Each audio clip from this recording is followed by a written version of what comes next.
Today I want to talk about ARDF antennas for 80 metres, more specifically about the ground systems that we use.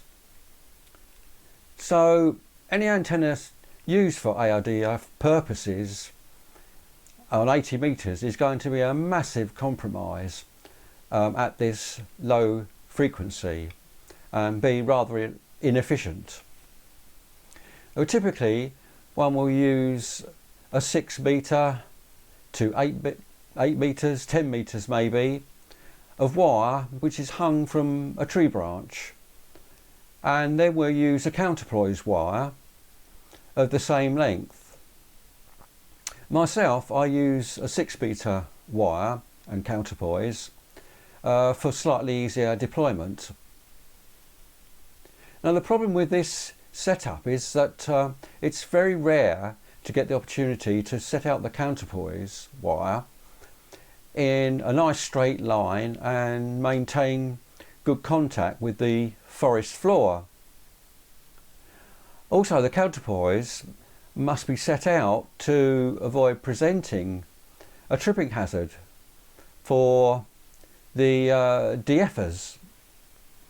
So what happens in practice is the counterpoise gets treated with very little respect, and it ends up being thrown on top of the ferns or maybe wrapped round the base of a tree trunk. But just how critical is the counterpoise setup, and are there any other options? Well, I set up a 6 metre vertical in the garden. We're still in lockdown here, and I did a few tests. Let's go and have a look. So here we are in the garden, and behind me I've got my 6 metre antenna system.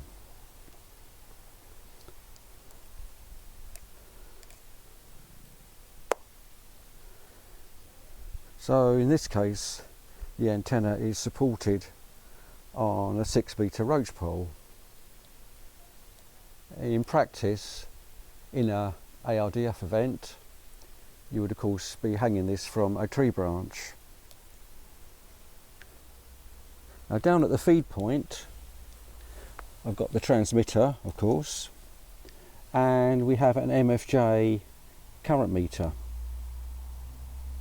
And for the first test I've got a straight 6 metre length of ground counterpoise wire. You can probably see that in a real ARDF event it will be very impractical and quite dangerous to set out your counterpoise like this. So let's go ahead and tune up the antenna.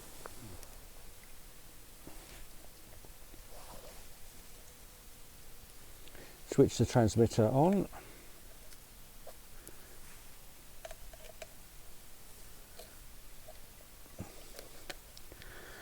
And tune for peak current. There we go. So on the meter reading it says 60 milliamps. Well, you've got to multiply that by 3 on the particular range I've got it set to, which means I've got an antenna current of 180 milliamps. So in practice it might not be possible to put out a nice straight counterpoise wire, and what you end up with is something like this, where the counterpoise has to be wrapped around a tree stump or something to avoid people tripping over it. So what difference does this make to our antenna current? Let's have a look.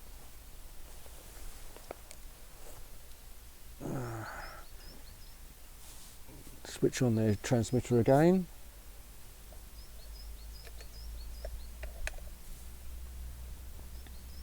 And tune to peak. And the meter reading has dropped to 50, indicating 150 milliamps.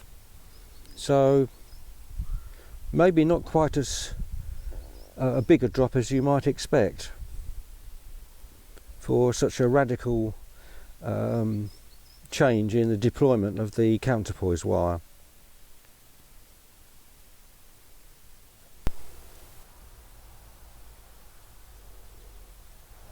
Okay, what I'm going to do now is attach three short radials, each 2 meters long, and then radiating equally from the base of the antenna. So let's check that out.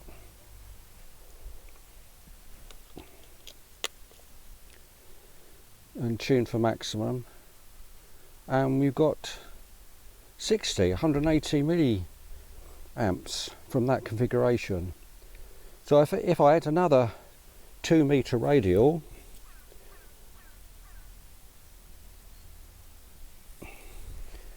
and retune,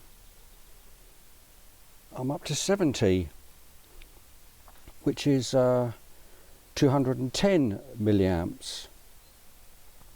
So this is quite interesting, because